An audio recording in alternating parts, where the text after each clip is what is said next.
It's Nicholas Grossman. And Professor Grossman, which line am I going to? Eeny, meeny, miny. Oh. We actually have cloned lines. Hi, Professor. Professor, good morning. Good morning.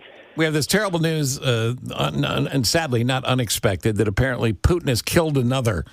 Alexei Navalny has died in prison at the age of 47 years old. He took this flight back a few years ago, and we thought, well, this cannot end well, and it hasn't. Any thoughts on that? Yeah, he had been, it looks like he died in prison, and the Russian government had been killing him slowly in that they had poisoned him multiple times. They'd moved him from prison to prison. He had been in terrible conditions, and it gives you a sense of how authoritarian Putin's government really is, because this was the opposition leader. We know his name, and yet they were not shy about treating him really terribly and using state power to shut him up and eventually kill him. So Navalny dies. The Kremlin made a statement? So they said officially just that he's dead, and they haven't said, at least as far as I know, much else about it. His lawyer is currently saying that they don't totally trust the state, but on this one, this is a pretty hard thing to lie about, and would be very embarrassing for them if he suddenly showed up somewhere and proved that they were liars about it. So I believe them on it, but otherwise I haven't heard much. And my guess is, other than maybe dismissing him in some sense, they probably won't even mention it much. Really? But yesterday they did. It seemed that he did a video. Yesterday he appeared at a court hearing yesterday where he spoke on video. Must have been an older tape, though, right? Because, maybe it was an older tape, but it was from. Yeah, I think that one. I think that must have been older, because last I saw, he was in a prison above the Arctic Circle, and there had been some footage of him seeming like he was at least alive and in somewhat good spirits. There was the last I had heard. This is why these insane propaganda moves, like Tucker Carlson doing interviews with him and giving him any platform while the carnage continues in Ukraine and the war. It's just insane. It's just insane. We've lost our way in such a big way. But the big news that came out this week, and obviously we want your perspective on this, is does Russia have the capability, or have they possibly already launched a vehicle into space that could carry a nuclear weapon that could take out our satellite communications? So in some ways, yes, and it's a big deal. And also in some ways, no, not really. I like the no, not really, but give us both. Okay, yeah, so I'll give you both. So the big deal part is that the United States national security is heavily dependent on the satellite network.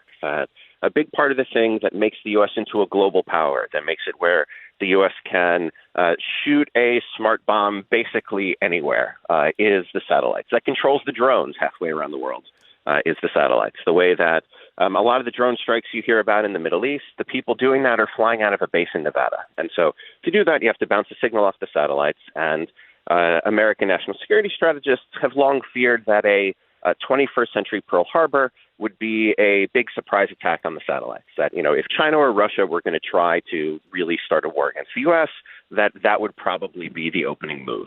And so in that sense, it is concerning that Russia has likely increased its ability, or they said, they haven't tested it yet, but are likely close to increase its ability to take out U.S. satellites. Now, that said, in a way, Russia has been able to do this since, say, the 1960s, that the big nuclear missiles, the ICBM missiles, go up into space and then come back down. And there have been nuclear weapons tested in space that's now banned by treaty, but originally there were. And the radiation of a nuke could knock out a lot of satellite communications for a prolonged amount of time. So in a way, it is more concerning that Russia would have a new capability to be able to do it, but also not that big a deal, because in a way they've been able to do this since the 1960s. They just might be able to do it in a somewhat more efficient way that the U.S. will put more effort into trying to counter.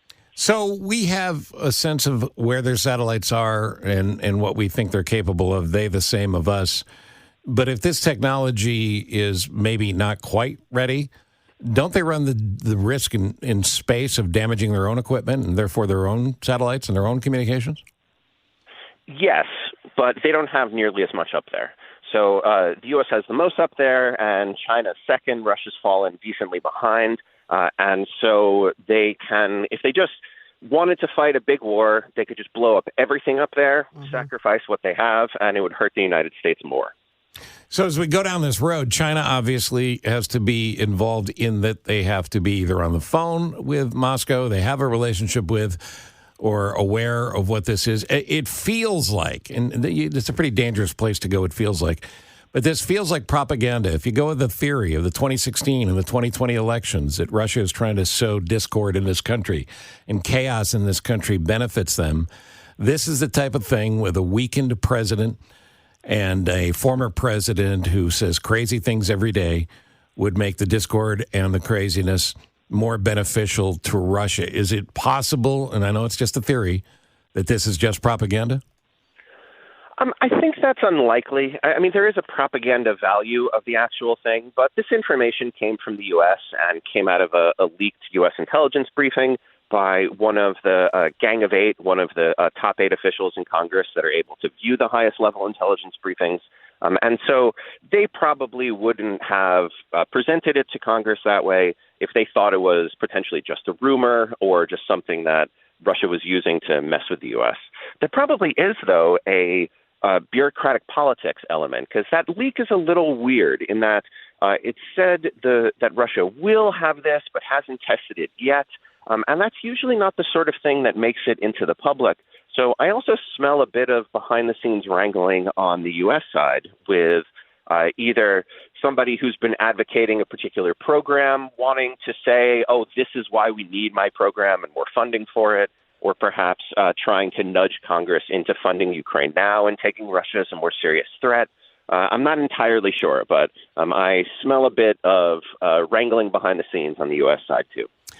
Professor Grossman, great information as always. And even today, you made me feel a little better. Oh, well, that's good. Yeah, because this was not an easy one. Yeah. Are you ever surprised by the stories that we hear? Like this, you know? So much goes on. Like Steve just said, even today you made him feel better. But I wake up and I'm surprised, and you're in it. You're teaching it. Like one thing on top of the other. It depends on which one. This one in particular, China sent a missile up to blow up one of its own satellites in 2007. And that was really eyebrow-raising because that showed, oh, they're in the highest-level game. You know, they could do that sort of 21st century Pearl Harbor. And ever since then, we've just sort of been worrying about it in the background. So this particular one is not one that is, keeping me up at night. It's Professor Nicholas Grossman. If you ever audit his class, Jane and I are in the back. We swing by. I take notes for Steve. Thank you, my friend. All right, thank you. And get the book. Get the book. Nice light reading at bedtime, Drones and Terrorism. But Nicholas Grossman is incredibly active in the technology and defense community and communicating and educating us on it. We like him. He's terrific. We do like him.